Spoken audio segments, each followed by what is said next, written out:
Okay, तो हमने क्या बात की है, वेयर आउट होता है तो हम रिप्लेस करते हैं कंपोनेंट को। तो अभी तक जो हमने पढ़ी हार्डवेयर की पढ़ी है, वही अगर हम सॉफ्टवेयर की पढ़ें, किसकी पढ़ें, सॉफ्टवेयर की, तो हम यहाँ किसकी बात करते हैं, टाइम की बात करते हैं, और यहाँ पे किसकी बात करते हैं, फेलियर रेट की बात करते हैं। ठीक है, वही बात। तो भाई इसमें कर्व कैसी होती है, इसमें कर्व कैसी होती है, जैसे हम देखते हैं ये चीज़, तो इसको आइडल कर्व बोलते हैं। देखो इसका मतलब समझना है ध्यान से तुम्हें, आइडल कर्व का क्या मतलब है। तो इसमें अगर हम देखें इसको, सॉफ्टवेयर की अगर मैं बात करता हूँ, तो जैसे सॉफ्टवेयर ये चल रहा है, यूँ मान लो ये, तो इसमें ना डायग्राम कैसा बना देखोगे तुम, ऐसा ऐसा कुछ करके, फिर यहाँ पे कुछ, फिर ऐसे ऐसे हो रहा है, फेलियर रेट बढ़ और घट रहा है, तो ये ऐसे फिर ऐसे आ रहा है। तो यहाँ पे बार बार हम क्या करते हैं, सॉफ्टवेयर के अंदर चेंज करते हैं, चेंज चेंज चेंज चेंज, क्यों, देखते हैं क्यों। और ये जो ऐसा होता है ना कि एकदम से फेलियर डिक्लेयर हो गया, वो बंद ही हो गया यूज करना, जब उसमें कुछ चेंज करेंगे तब वो चलेगा। देखते हैं कैसे। क्या सॉफ्टवेयर कभी टूटता है, नहीं टूटता कभी भी। सॉफ्टवेयर हमेशा क्या होता है, डिटरेट होता है। और अगर इसकी मैं बात करूँ, तो आप देखेंगे अभी कि ये होता क्या है जनरली। देखो ध्यान से सुनो कि सॉफ्टवेयर डिटरेशन होता है, क्यों, क्योंकि अर्ली स्टेज में क्या होता है, ध्यान से सुनो। अर्ली स्टेज में देखो इसने फेलियर ज़्यादा दिखाया है, ये आइडियल कर्व है, ऐसे चल रहा है, वो दिखाया है। तो अर्ली स्टेज में क्या होता है कि जब आप कोई सॉफ्टवेयर बनाते हो तो गारंटी है क्या, है क्या कि आप सही बनाओगे, बिल्कुल भी नहीं है। चलेगा नहीं चलेगा तो देखेंगे ना, मान लिया कॉन्ट्रैक्ट साइन हो गया था, पर देखना पड़ेगा। तो अर्ली स्टेज में क्या होता है कि जो डेवलप्ड प्रोडक्ट है उसका फेलियर रेट क्या होता है, फेलियर रेट उसका क्या होता है, हाई, क्योंकि वो भी टेस्ट करना पड़ेगा कि चल भी रहा है सिस्टम में या नहीं चल रहा। अर्ली स्टेज में हाई होता है, फिर उसके ऊपर हम क्या करते हैं, टेस्टिंग करते हैं। तो प्रोडक्ट फिर क्या होता है, टेस्ट होने के बाद, चलने के बाद हम जाके डिप्लॉय कर देते हैं किस पे, कस्टमर की साइट पे, है ना। इंस्टॉल कर ले भाई, सॉफ्टवेयर रेडी है, ये बोलते हैं। तो फिर होता क्या है, क्या सॉफ्टवेयर अफेक्ट होता है एनवायरनमेंट चेंजेस से, क्या सॉफ्टवेयर अफेक्ट होता है एनवायरनमेंट चेंजेस से। ठीक है, बारिश आ रही है, सॉफ्टवेयर ख़राब हो गया, नहीं, जनरली ऐसा नहीं होता। तो एनवायरमेंटल चेंजेस से नहीं होता कभी भी अफेक्ट, नहीं होता सॉफ्टवेयर। ठीक है, बट क्या होता है, जो कस्टमर बैठा है वो बड़ा वैसा है, मतलब उत्तेजित सा आदमी है कि वो दिमाग उसका ना ऐसा चलता है, डेली कुछ नया सोचता है। तो कस्टमर की जो रिक्वायरमेंट है ना, वो बोलता है यार ये तो बेकार हो गया, मैं तो अपडेट कर लेता हूँ, जैसे बार बार ऐप अपडेट करना, ये करना वो करना। तो कस्टमर की रिक्वायरमेंट क्या स्टैटिक है, जो आज हैं वो कल भी रहेंगी, तो हम बोलेंगे बिल्कुल भी नहीं है। तो जब भी कस्टमर की रिक्वायरमेंट अगर स्टैटिक नहीं है तो चेंज होंगी उसकी। तो जैसे जैसे कस्टमर की रिक्वायरमेंट क्या होगी, चेंज होगी, क्या होगी, चेंज होगी।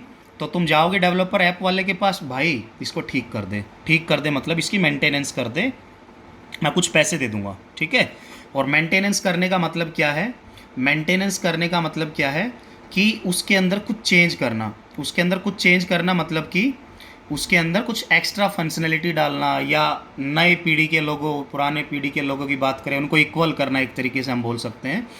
तो आप क्या बोलते हैं कि जब कस्टमर की रिक्वायरमेंट चेंज होती है तो हमें बार बार मेंटेनेंस करानी पड़ती है सॉफ्टवेयर की। ठीक है, और कई बार क्या होता है मेंटेनेंस, क्यों, क्योंकि अप टू डेट रहना चाहते हैं आप, हमेशा आपको लेटेस्ट वर्जन चाहिए, है ना, तो चेंज कराते हैं, लेटेस्ट अपडेट करते हैं ना बार बार, सॉफ्टवेयर है वो।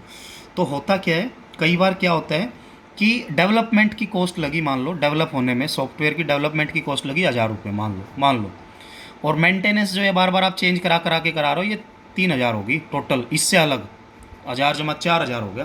तो वो क्या बोलता है, कई बार जो मेंटेनेंस कॉस्ट है दुगनी से तिगनी भी लग जाती है ये काम करवाने में। ठीक है, तो कभी भी कोई पूछ लेना सॉफ्टवेयर में कि सबसे महंगी फेज कौन सी पड़ती है, वैसे पढ़ेंगे अभी सारी चीज़ें, तो मेंटेनेंस फेज पड़ती है, वो ज़्यादा होती है।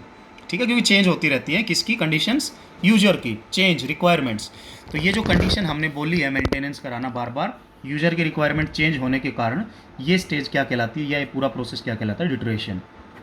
इसका मतलब क्या है कि बार बार उसकी रिक्वायरमेंट क्या हो रही है, चेंज हो रही है, किसकी, किसकी, कस्टमर की, न कि सॉफ्टवेयर की। ठीक है, तो अभी तक हमने दो चीज़ें पढ़ी हैं, तो इसलिए हमने बोला था कि सॉफ्टवेयर वेयर आउट नहीं होता, डिटरेट होता है, मतलब कि कस्टमर की रिक्वायरमेंट स्टैटिक नहीं होती उसकी वजह से।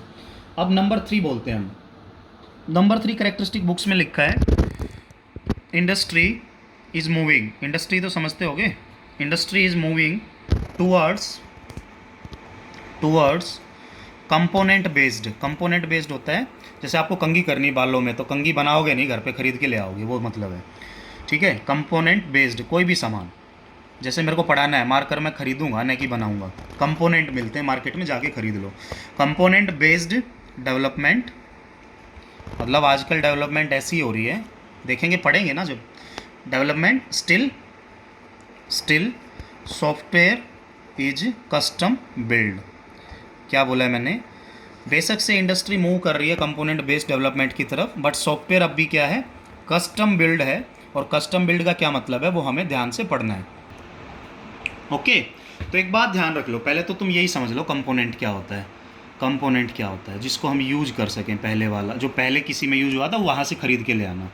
तो कंपोनेंट एक तो रीयूजेबल कोड होता है। क्या होता है, सॉफ्टवेयर की सेंस में देखो, रीयूजेबल कोड एक ऐसा कोड जो पहले से है, जैसे कंपाइलर बना हुआ है, कंपाइलर पहले से बना हुआ है, तो दूसरी एप्लीकेशन बनाओगे तो वही कंपाइलर खरीद लो उससे पैसे देके, वही ऐसे कुछ कुछ चीज़ें है ना, क्योंकि एक का एफर्ट नहीं होता। तो कंपोनेंट कोई भी क्या होता है, रीयूजेबल कोड होता है, या फिर हम बोल सकते हैं एरर फ्री कोड होता है। एरर फ्री कोड का मतलब है कि पहले दूसरे ने टेस्ट कर रखा है ना, वो तो पैसे लेगा, दे दो उसको। तो एरर फ्री कोड, तो कंपोनेंट खरीदने के यही फ़ायदे होते हैं, ना टेस्टिंग करनी पड़ेगी ना लिखना पड़ेगा, है ना। तो एरर फ्री कोड या फिर रीयूजेबल कोड, और अगर मैं इसको रिस्क फ्री कोड भी बोल दूं तो कोई दिक्कत नहीं है, क्योंकि पहले से टेस्टेड है। रिस्क फ्री कोड बोल दूं, या फिर इसका एक और नाम दे दे फुल्ली टेस्टेड कोड, तो ये सारे के सारे रिप्रेजेंट करेंगे किसको, कंपोनेंट को। ठीक है, reusable code, error free code, risk free code या फिर फुल्ली टेस्टेड कोड, ये बात। तो एक बात बताओ, कंपोनेंट भी दो तरह के होते हैं, लॉजिकल फिजिकल। तो जब फिजिकल कंपोनेंट की बात करें, फिजिकल मतलब कि हार्डवेयर, लॉजिकल मतलब कि सॉफ्टवेयर, तो फिजिकल कंपोनेंट की जब मैन्युफैक्चरिंग होती है तो हम क्या करते हैं, कोई भी कंपोनेंट खरीद लेते हैं, ठीक है, परचेज कर लेते हैं विदाउट चेंज। उसको बोलते हैं कि इसमें ये चेंज करके दे। कंपोनेंट का मतलब यही है ना कि भाई वो ऐसा कैसा लेके अपने एप्लीकेशन में या अपने सिस्टम में यूज़ कर लिया। तो हम क्या बोलते हैं, during physical component manufacturing process we can directly use the component without change. जैसे कि दैट इज़ या एग्जाम्पल फॉर, जैसे आईसी होती है, बनी बनाई मिलती हैं, चिप्स, ठीक है, चिप्स CHIPS। तो हम क्या करते हैं कि जैसे अपना वर्किंग मॉडल कोई भी चल रहा है, हमें जो बनाना है, हमारा जो मॉडल है, तो हमारे जो वर्किंग मॉडल की अगर मैं बात करूं तो ये कंटेन करता है डिफरेंट आईसी, बहुत सारी आईसी की ज़रूरत पड़ती है। तो क्या सारी बनाओगे या कुछ खरीद भी लोगे जो हमारी कंपैटिबिलिटी के साथ फिट बैठती हैं? तो बिल्कुल तुम क्या करोगे, working model contains different ICs to implement the model directly purchase the IC from market. क्या बोलते हैं कि अपने वर्किंग मॉडल में, तुम्हारा जो वर्किंग मॉडल है उसमें बहुत सारी आईसी की ज़रूरत पड़ती है, तो तुम सीधा जाओ और इस आईसी को क्या कर लो, परचेज कर लो, कहाँ से, मार्केट से पैसा दे के। तो कंपोनेंट यही फ़ायदा करते हैं कि आपका सिस्टम जल्दी बनता है, टेस्टिंग की ज़रूरत नहीं होती, ठीक है, क्योंकि सेम दोबारा यूज कर रहे हो, और रिस्क फ्री तो होगा ही नहीं क्योंकि ऑलरेडी टेस्टेड है, और फुली टेस्टेड तो हमने बात करी थी कि वो तो एरर फ्री कोड है, तो फुली टेस्टेड तो होगा ही होगा अपने आप में, ठीक है। ये बात, ये तो हमने फिजिकल की बात की। बट सॉफ्टवेयर डेवलपमेंट प्रोसेस में क्या होता है, एप्लीकेशन टू एप्लीकेशन। क्या बोला मैंने, सॉफ्टवेयर डेवलपमेंट अगर करनी है तो भाई ये सॉफ्टवेयर ऐसी चीज़ है जो कि दिन सेकंड भी चेंज होती रहती है रिक्वायरमेंट बंदों की। तो सॉफ्टवेयर डेवलपमेंट प्रोसेस की, ये मैन्युफैक्चरिंग को छोड़ दो, अगर मैं सॉफ्टवेयर डेवलपमेंट प्रोसेस की बात करूं तो एप्लीकेशन टू एप्लीकेशन, जैसे ऐप 1 है कोई, ये ऐप 2 है कोई, तो इसमें क्या बोलता हूं मैं कि फंक्शनैलिटी डिफ़र करती है, जैसे इसका फंक्शन कुछ और होगा और इसका फंक्शन कुछ और होगा। तो application to application function differ करते हैं, तो इसलिए जो सॉफ्टवेयर कंपोनेंट्स हैं, कंपोनेंट्स मतलब जो कुछ कोड दूसरे ने लिख रखा है, वो अगर आप अपनी ऐप में डाल के चलाने की कोशिश करते हो तो क्या विदाउट चेंज या नहीं, वो देखना है।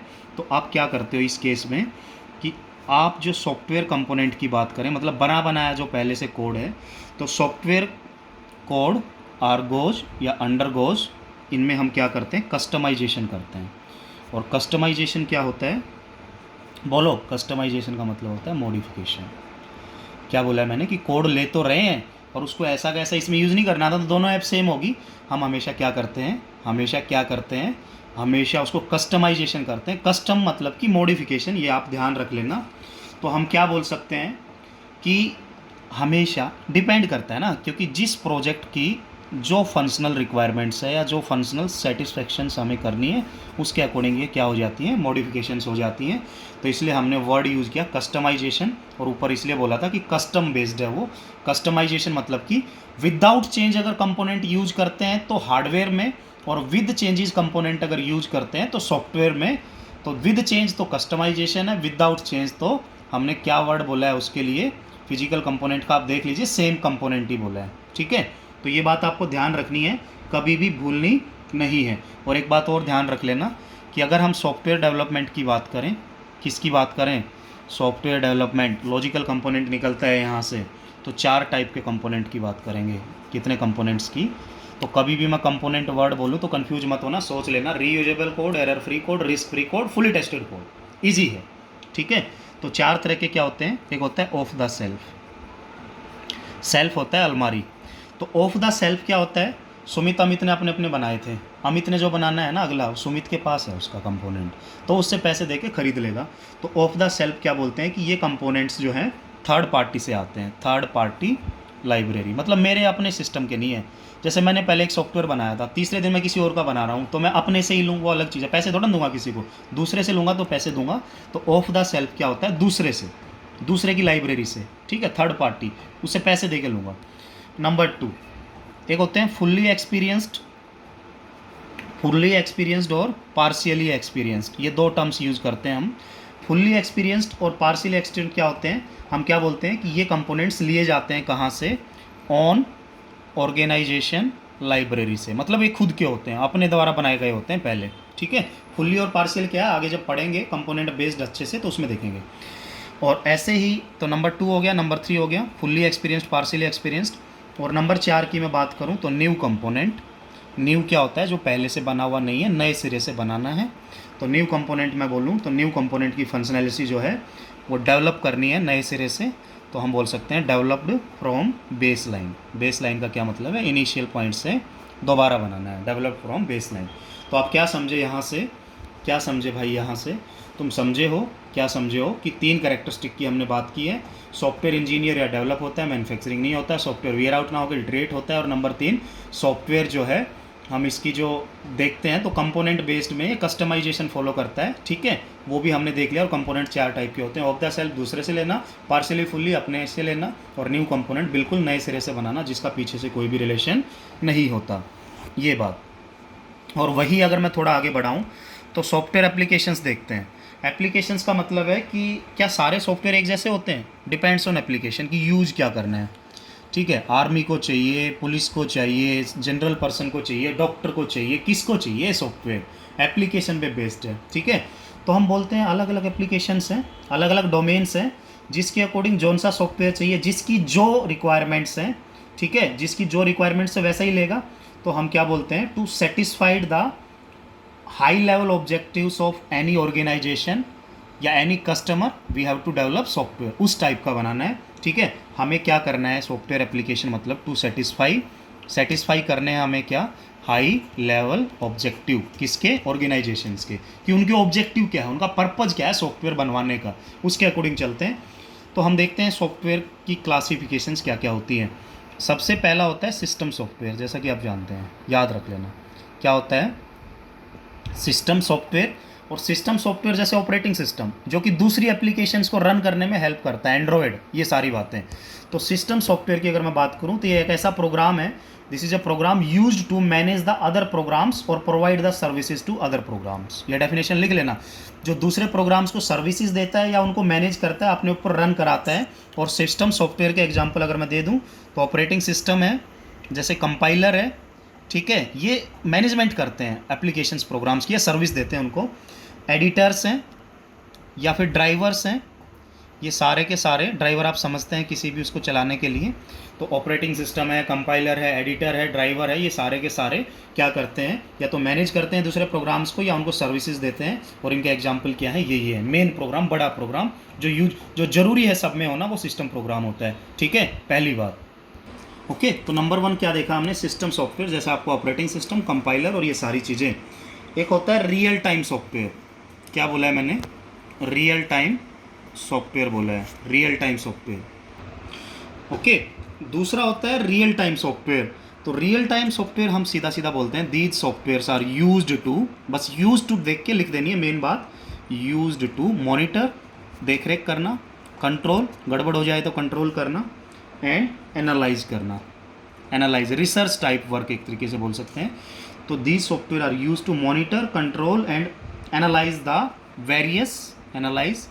Various real time events. ठीक है, रियल टाइम इवेंट्स, जैसे वेदर फोरकास्टिंग होती है तो आने वाले दिन की या सेम डे की, कब, या पुराना जो गया उसकी करते हैं। फोरकास्टिंग तो पहले ही होगी ना। तो रियल टाइम इवेंट्स वही होते हैं जो आने वाले हैं और डेडलाइन उनकी सीमित है कि आज ही बताओ, आज का बताना है, कल का बताना है, जब का, उससे पहले। ये नहीं कि आज का तुम कल बता रहे हो कि आज ये होना था, वो तो कोई नहीं मानेगा सच आपकी फिर। तो use to monitor, control and analyse various real time events when they occur, जब वो होते हैं तो करना उनको। ठीक है, व्हेन दे अक्कर। और इसके एग्जाम्पल की आप बात करें तो जैसे आप बोल सकते हैं वेदर फोरकास्टिंग, तो वो भी एक इस तरीके का काम है। ठीक है, रिसर्च चलती रहती है। तो वेदर फोरकास्टिंग में क्या होता है, किस तरह का सॉफ्टवेयर यूज़ करते हैं बंदे, रियल टाइम सॉफ्टवेयर यूज़ करते हैं। ठीक है, किस तरह का सॉफ्टवेयर यूज़ करते हैं, रियल टाइम सॉफ्टवेयर यूज़ करते हैं to control the temperature, humidity and other environmental parameters to forecast the weather. तो ये किस किस पे काम करते हैं, टेम्परेचर पे, ह्यूमिडिटी पे, क्या बताने के लिए कि वेदर कैसा होगा फोरकास्टिंग के लिए।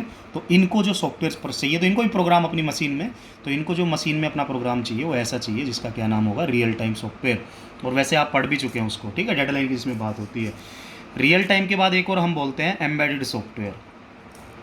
क्या बोला है मैंने, एम्बेडेड। तो सिस्टम आप समझ गए, ओएस कंपाइलर, रियल टाइम जिसमें ये सब ज़रूरत होती है। ठीक है, और एम्बेडेड की अगर मैं बात करूँ तो ये किस में रखा जाता है, जैसे एम्बेडेड की बात करें, जैसे आपकी वॉशिंग मशीन, ओवन, मैंने पहले भी बोला है ना, तो जो हार्डवेयर है ना उसके अंदर एक छोटी सी चिप डाल देते हैं, रोम, और उस रोम के अंदर लिख देते हैं तुझे कराना क्या है, वो हमेशा सेम फंक्शन करेगी। बटन दबाया वही काम चालू, बटन दबाया वही काम चालू। हर एक इलेक्ट्रॉनिक प्रोडक्ट में जिसमें कोडिंग होती है, जिसमें फंक्शन डिफाइन होते हैं, उसमें एम्बेडेड सॉफ्टवेयर डालते हैं, हम ये बोल सकते हैं। तो ये जो सॉफ्टवेयर है प्लेस किया जाता है किसमें, परमानेंट मेमोरी में। ठीक है, परमानेंट मेमोरी कौन होती है, यहाँ पे अगर देखें परमानेंट या कंट्रोल, तो रोम होती है। तो this software is placed into permanent memory और रोम ऑफ द प्रोडक्ट, कोई भी जो प्रोडक्ट है उसमें डाल दिया जाता है, वॉशिंग मशीन है या ऐसे कुछ भी। और ये यूज होता है, और ये क्या करता है, कंट्रोल करता है उसके फंक्शन, और ये क्या करता है, कंट्रोल करता है फंक्शंस ऑफ प्रोडक्ट। तो एम्बेडेड सिस्टम या एम्बेडेड सॉफ्टवेयर की हमने बात की। तो एम्बेडेड सॉफ्टवेयर वो सॉफ्टवेयर एक तरीके से बात करता है जो कि हम क्या बोलते हैं, रोम के अंदर डाल दिया जाता है वो। ठीक है, उस प्रोडक्ट के अंदर, ताकि वो उसके फंक्शंस को कंट्रोल करे। वॉशिंग मशीन है तो ऐसे गोल गोल घुमाना है हमेशा। ठीक है, समोसा गर्म करना है तो ओवन को, वो उसके अंदर चिप है, रोम है इनके अंदर, ये ध्यान रख लेना। तो फॉर एग्जाम्पल हम देख भी सकते हैं, जैसे एम्बेडेड की जब बात हो तो रियल टाइम से रिलेट तो वो भी है वैसे, कि यहाँ पे डेडलाइन की बात होती है, पर इनमें छोटा सा तो डिफरेंस होगा, इसलिए तो नाम अलग अलग पड़े।